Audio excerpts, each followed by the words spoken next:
Labą dieną. Šį kartą ant stalo 4070 Tiajus su nusiskundimu, kad neveikia. Bandysim padaryti, kad veiktų. Kortos istorija, kad jinai daug keliavo kompiuterio dėžėje ir įtarimas yra arba atminties ribolas ir keitimas, arba lusto ribolas. Tai pradžioj dedam į testinį stendą. Žinom, kad jau išbandyta tikrai nieks netrumpina. Testuosim su 512 macu 4000 serijai. Na ir žiūrim, ką turim.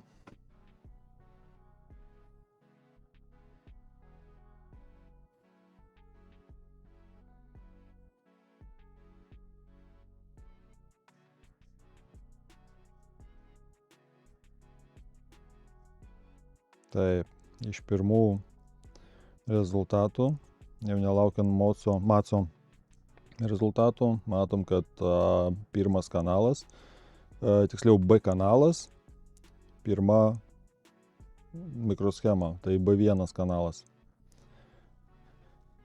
Ardom ir žiūrim, ką turim.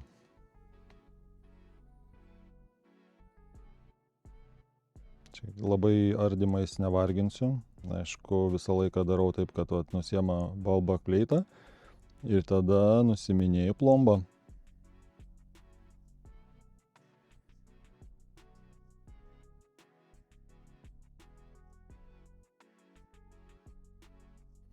Ir kaip vėliau paaiškėjo, toks spoileris, tai ne aš pirmas taip dariau šitai kortai.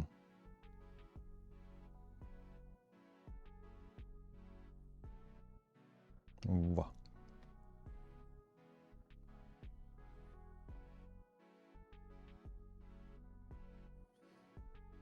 Taigi dar kartą, plomba nieko nereiškia ir nieko negarantuoja.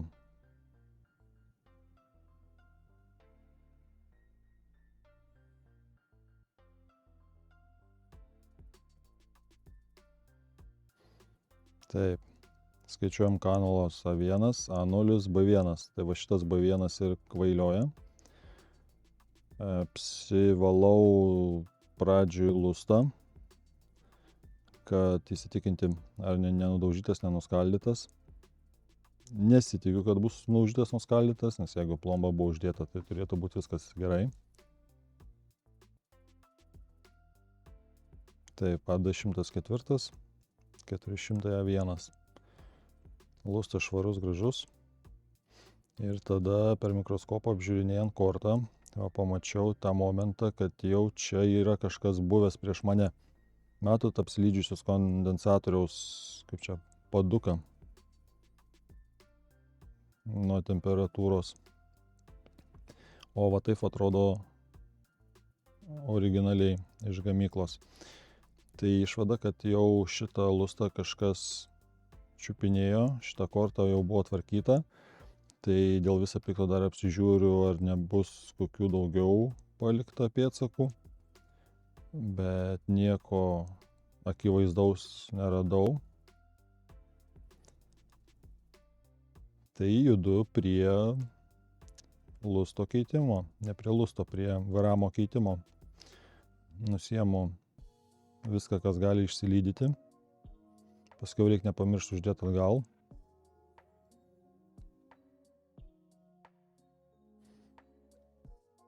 Taip, temperatūra apačia 300.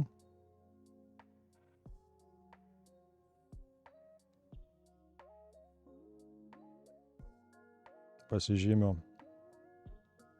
pacientą. Užsidedu apsaugas ant kondensatoriaus.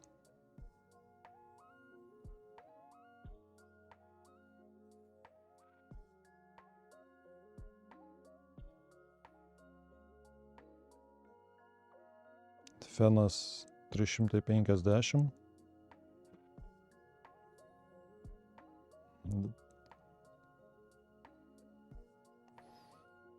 Dar pasitikrinau, ar turiu aš tokių lustų. Turiu. Ne lustų, varamų. Jeigu šitas bus blogas, turėsiu ko pakeisti. Nuėmus matosi 3 pilki takeliai ir vienas atsilupęs nuo tekstolito, nutrūkęs. Tai pilki takeliai tai yra, kaip tam oksido plėvelė užsideda ant kontakto ir tada dingsta ryšys. Ir korta nebeveikia.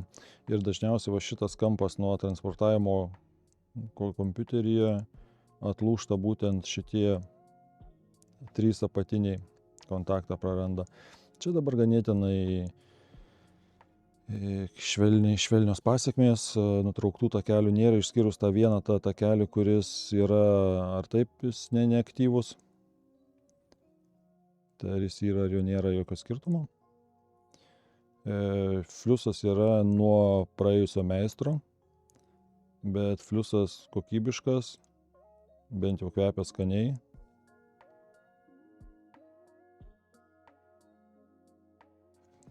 Tai pagal lipduką ir kad kokybiškas fliusas buvo naudotas, galima gal daryti išvadą, kad šitą kortą jau buvus PNAI garantiniam servise. Nors kas ten žinom.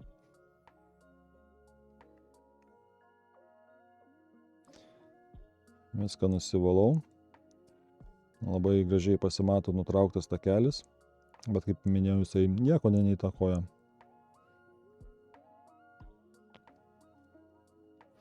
Nuvalyti seną fliusą labai rekomenduojama, nes vėliau šildant, kaitinant ir susidaro kietos apnašos, paskui kurias labai britku valyti. Tai matom, kad nutrauktas takelis tai tuščia, niekur jis nepajungtas, niekur neina. Važiuojam su lustu, su varamom.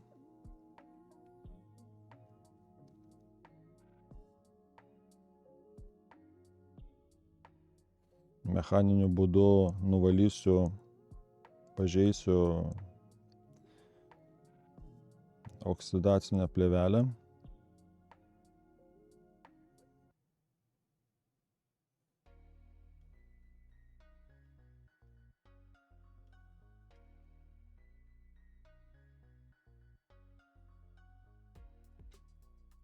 Na ir tada standartinis procesas.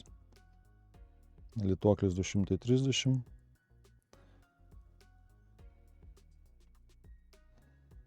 Tik dar neįkaitęs.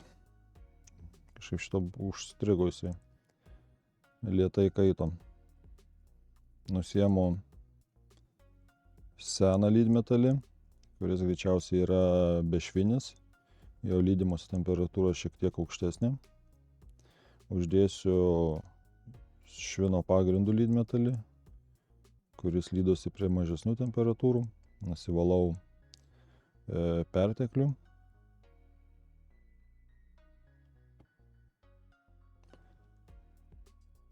Nuriebalinu. Patepu fliusu, pabarstau šaratukais, pašildau.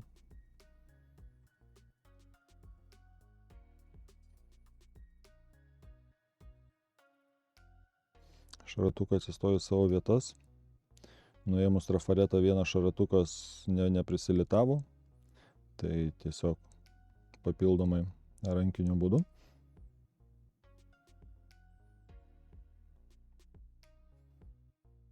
Vėl nuriebalinu, nuplaunu fliusą atidirbusi.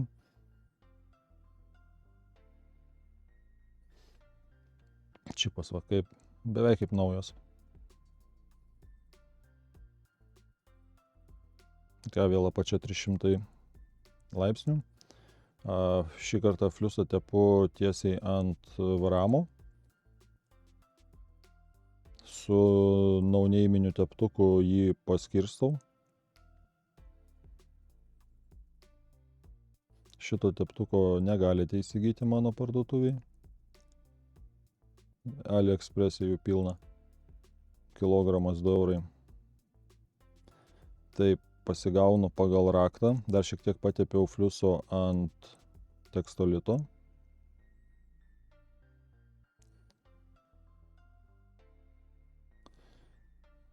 Vėl dedu apsaugą ant kondensatorių.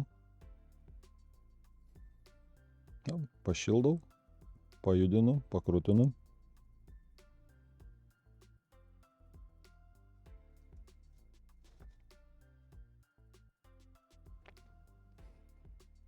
Dar tekstulitas dar šiek tiek šiltas.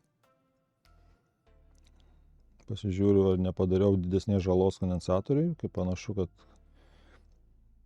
išsilydimo laipsnis liko toks pat. Vat kas nukentėjo, tai šiek tiek lipdukas prie PCI linijos. Jis jau biškį pageltonavo. Visa kita looks good. Matuojamės varžas. Pradedam nuo 1,8, kas turėtų būti apie 1,5 kilomo. Tai va kaip vaistiniai. Peksas apie 10 ohmų. Čia šitas lusto maitinimas, tai ten labai mažai ohmų. Atmintis 50 ohmų. Mikronui tai yra normalu. Blogiau nepadariau. Va, radiatorius, jeigu atkreipti dėmesį į tą blyną aplinkui, tai matosi, kad jau čia buvo ardyta ir tepta papildomai, nes pirmą kartą išardžius kortą jinai būna tokia švaresnė. Tai dabar pradžiu dedu snarglį ant lusto, labai nesiatskinu. Pirmiausia, reikia prasitestuoti, ar turim rezultatą. Prikabinu 2 varžtais.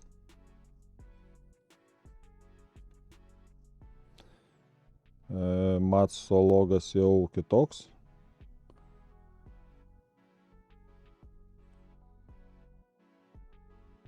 NVMT švarus. Jungiam Windowsus. Palaukiam, kol pasigaus driverius.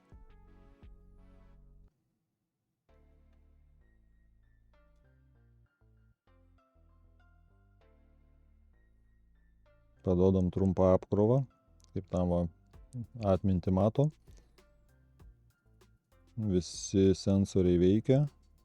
Hotspotas šauna iš karto iki 105 laipsnių. 111 normaliai. Bet korta neišsijungia, korta veikia. Reiškia, jos limitai yra ganėtinai aukšti. Tai sekantis etapas nuplauti, nuvalyti, va, kaip tam nors naujas radiatorius, bet jau yra pabraižymo ant jo. Tai nesupratau, iš kur jie. Nusivalius seną termopastą pasimatė. Surenku kortą. Galutinis rezultatas vat kažkaip taip. Visi varžtai vietoj, plomba vietoj. Atrodo, kad nieko nebuvo išskyrus parudavusi lipduką.